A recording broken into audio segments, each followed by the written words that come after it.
I watched the Odyssey last night, and one thing I could not keep my eyes off of was Penelope's loom.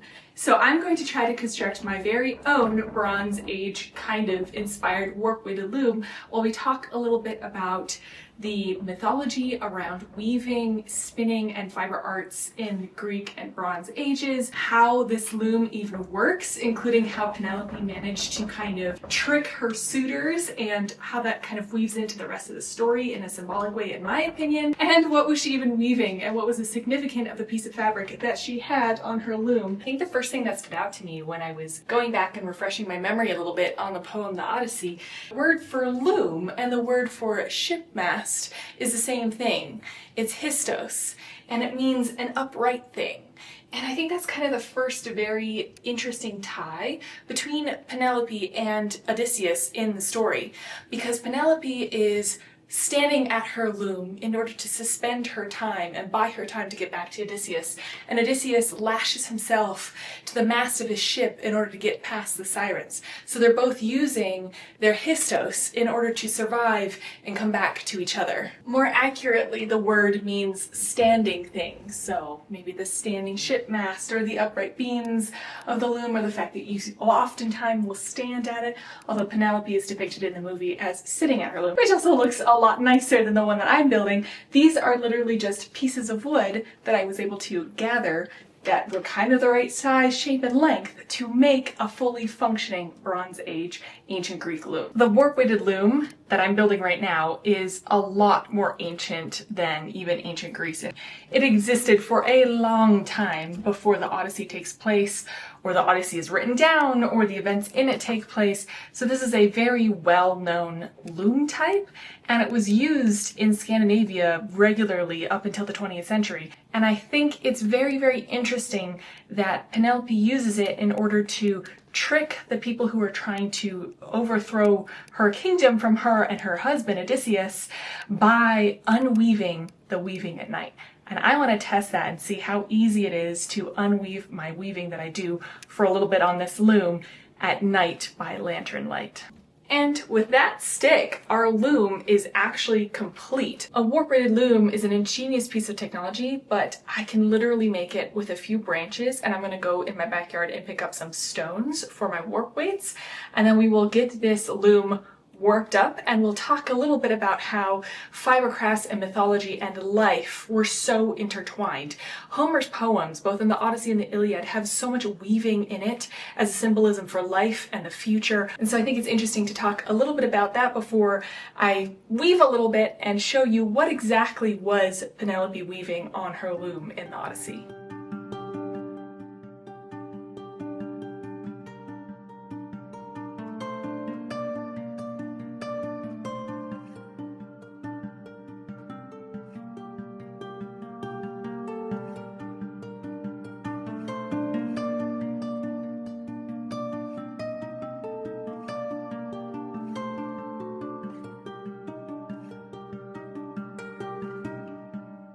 So while I am working on warping up this loom, and I'm warping it up by using a tablet woven header band, which is pretty common for fabrics of this time. This is actually the first time I'm ever tablet weaving, and it is so satisfying to watch the progress. But while I'm doing that, why don't I talk a little bit about why weaving and fiber crafts are so ingrained in the story of the Odyssey and the Iliad and a lot of things of the time. So in Greek mythology, weaving and spinning wasn't just a fiber craft, it was literally how life was created.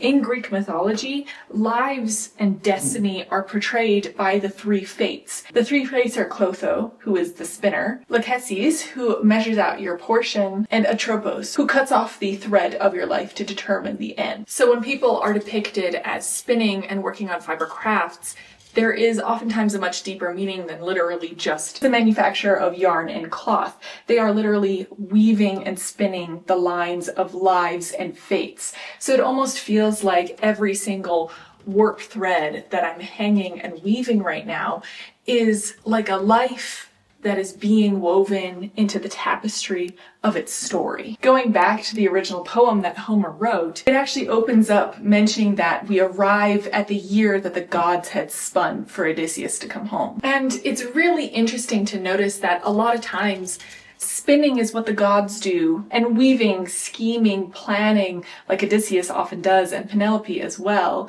is what is done with a life that you've been given, with a thread that has been spun and cut for you. It's also what makes the loom such a powerful tool, because it is how people are depicted as taking control of their destiny and their fate, including the really powerful way that Penelope takes control of her own fate and her own time and her own life by weaving and unweaving. And we'll discuss that in a little bit more detail after I get this warp up, and next we gotta find some weights for this warp. We're at the point where I have hung half of the loom weights onto our warp.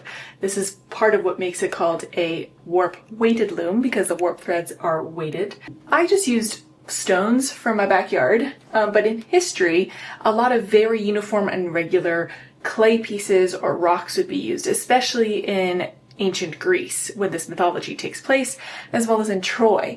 And that is actually very, very fascinating, because oftentimes the warp weights are the only evidence that remains of a loom at all. I've been reading this book, which is called Prehistoric Textiles by E.J.W. Barber, and in it she actually talks about the excavations at Troy, and there's houses that have been absolutely burnt down, but what remains are these very neat, even rows of weights that are similarly shaped and similarly weighted, and that is most likely where a loom stood in the homes. And these looms would have been in the homes of anyone from any status. Weaving was generally women's work, and it was the work from life to death. And the death part is pretty important for when we're talking about what exactly Penelope had on her loom in the Odyssey. Now, this is personally my absolute first time setting up a warp weighted loom. It's my first time tablet weaving. It's my first time chaining in a warp like this. So I am doing a lot of learning on the fly. But this is something that was, like I said, really, really common at the time for any woman to have done. And in fact, you won't see it in the movie, but in the original poem, two characters that we do see in the movie are introduced as weaving at their looms. Calypso is introduced singing and weaving with her golden shuttle at her loom, walking back and forth, which is very typical of a warp-weighted loom. You gotta walk by it if you're weaving a very large piece of fabric, or you can actually weave side by side. There's evidence of fabric that is woven by two separate weavers at the same time. For me right now, it feels very cool to have what feels like a very strong connection to history across thousands of years and mythology and the creation of life stories and life's tapestries by weaving together the threads of life, as well as, like I mentioned before, the thread of death. So let me finish hanging these weights and chaining in the front bit of the warp. Then I have to tie in the heddles, and we can talk a little bit more about what Penelope was weaving and how that was also another connection between Penelope and Odysseus. So what exactly is it that Penelope is weaving on her warp-weighted loom? That is a pharos, or a burial shroud. At that time, it was tradition for women of the family especially to handle the body and burial rites of the dead, and that included weaving a burial shroud. So Penelope is actually weaving a large, fine rectangle of cloth to bury her father-in-law, Odysseus's dad. This kind of allows her to keep up her deception because it has to be kind of like a masterpiece or a masterwork. You can kind of see some intricate borders on the corners of her weaving in the movie, but it's also a really, really large piece of cloth, which allows her to keep up her ruse of weaving and then unweaving her cloth and it taking so long. This piece of cloth, especially the word for the cloth, ties together Penelope and Odysseus as well, because And this again isn't shown in the movie, it's depicted quite differently, but in the poem, in order to get off of the island that he's trapped on with Calypso, Calypso gives Odysseus a large piece of cloth, which is also a pharos, or a very, very similar word to pharos, because that just means like a large rectangle of cloth. So again, with the connection between Penelope and Odysseus as they are trying to get back to each other. Penelope's trying to wait for her husband to come back, and Odysseus is trying to get back to Penelope by attaching his pharos to his histos and sailing home, and Penelope is weaving her pharos on her histos, trying to stall as much as she can, waiting for Odysseus to come back to her.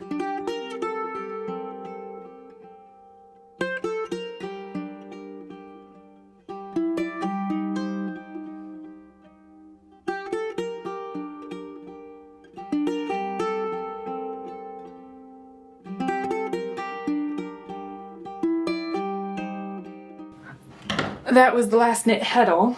Now we're going to check how well we did. I'm gonna remove some setup bars. If I did this correctly, and again, this is my absolute first time doing this, when I move this heddle bar, the back ones should move forward and create a new shed while leaving these front ones absolutely motionless. So we're gonna test that now. Oh!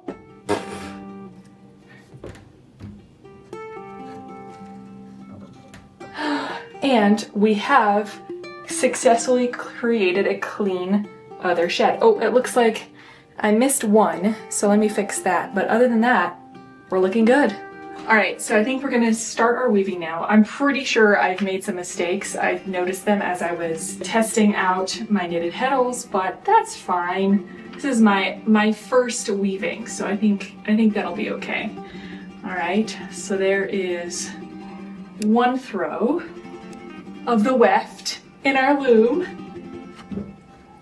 We'll change the shed and we will beat the weft in a bit. And there were like weaving knives or swords. This is actually a scutching sword for flax processing, because that's what I do a lot more of rather than upright warp weaving, although that might change after this. And yeah, so that's what I'm using. We'll change the shed. And beat.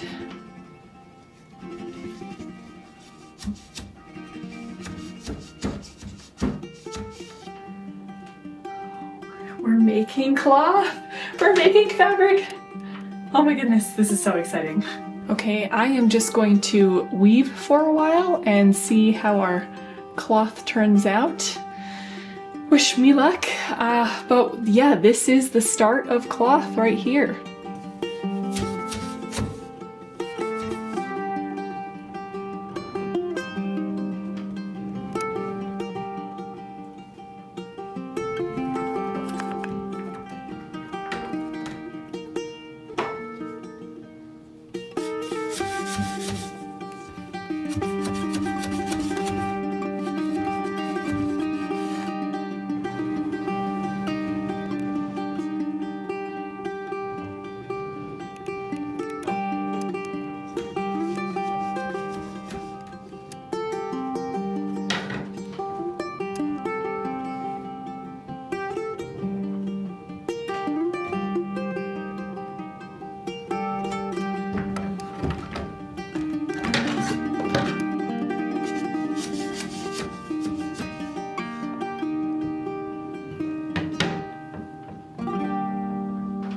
Anytime I weave, it's always so satisfying to see the pattern come out. We can definitely see that I messed up some of my threading here. I've missed some stitches and things, but again, this is my absolute first time using a warp weighted loom, so I think that could be excused a little bit. And there's uneven beading. There's so much that I have to learn about this, but it is so fun that I'm actually, like, this could become fabric if I wanted it to. In case anyone's curious, with the way that the warp is set up right now and the loom is set up right now, I'm just doing a plain weave. It's the simplest weave that you could do. It's also called tabby. and it just requires the natural shed and a counter shed. So it's the simplest thing. If I added more sticks like this in different locations across the warp, we could start making more complicated patterns like twills. I think I'm going to keep weaving for just a little bit, and then I'm going to attempt to unweave this by lamplight. Now, I have woven at horizontal looms often, and unweaving is always such a headache if I make a mistake. I really don't like unweaving. So I'm wondering if unweaving on a warp-weighted loom is maybe a little bit easier, and that's why Penelope is able to weave and then unweave faster. And before I forget, I wanted to talk a little bit about the fact that Penelope is weaving and then unweaving in order to buy herself time before Odysseus comes back, or basically buy Odysseus time to come back. And because the mythology has strings and weaving, yarn and spinning as like the building blocks of a life, I think it's pretty powerful that Penelope is able to basically suspend time. She pauses time by never completing a piece of weaving. She's always weaving and then unweaving. So she's in this state of suspension, waiting for Odysseus to come back. So I think like that to me is a pretty powerful kind of like symbolism or metaphor. Not exactly sure what the right word would be. My excuse is always that English isn't actually my first language, so sometimes I'm a little iffy on the terminology. But in Greek mythology, yarn is life. Weaving is what you decide to do with that life. It is the progression of life. In the Iliad that Homer also wrote, Helen of Troy actually weaves the scene and progression of the battle into a purple cloth that is then wrapped around the body at the end of the Iliad. So it's really powerful, in my opinion, that Penelope is able to suspend time by never making progress on her weaving. Okay, I've made a little bit more progress on my weaving. I have attempted to darken this room a little bit, but it is bright in here. This is my little lantern that I'm going to be unweaving by. So I'm going to test how easy it is to unpick my weaving and my weaving progress. Before I go forward though, just a little note, this is my first time in the Bronze Age. Anything earlier than medieval. I am not an expert in this. I learned how to do all of this from a video series by Sally Pointer. I will leave a link in the description envelope to her playlist. She's amazing at all of these ancient techniques. Definitely check her out. Fascinating videos. So thank you so much to her. I wouldn't even be close to where I am now without it. So let's go unpick some rows and see what Penelope was able to do by lamplight at night. So I guess the best option would just be to work the opposite of what we did. So we have to open all the sheds in the backwards direction. So we still have to move this heddle bar back and forth. Every time I move this heddle bar, if I weren't holding on to the top cloth beam, the loom would tip at me. You see how it's coming off the wall? So I feel like I could maybe be faster if I designed my loom better, and it didn't do that, but you know, that's where we're at. So I am noticing that I have some weaving errors, which is also slowing it down, where I caught threads I wasn't supposed to catch. So it's making it a little bit slower, but it is definitely slower to unpick the weaving than it is to weave, because all you're doing is moving the, oopsie again. All you're doing is moving your heddle bar and then taking the thread back out, and then you are missing the step where you have to beat it in and put things down. So it is quite a bit faster to unpick your weaving than it is to do the weaving. So what do you all think? Do you agree that Penelope's loom is maybe the most important tool in the Odyssey? I think it is. If it's not the most important, I think it's an incredibly important device for her to keep Ithaca as much under control as possible, waiting for Odysseus's return as a way to suspend time and to show the weaving and threads of life of how they are coming together, and kind of mirroring Odysseus and what he is doing with his Pharos and his Histos. So I think it's really cool. I find it fascinating. If you're interested in stuff like this, I do a lot of ancient, medieval, antique and vintage fiber crafts and fiber arts. That is my personal passion, so feel free to stick around if you like that. Thank you so much for spending some of your limited time with me. I really appreciate it. There might be a video here that you could be interested in. Feel free to explore that if you'd like. Other than that, hopefully I'll see you again very soon. Bye!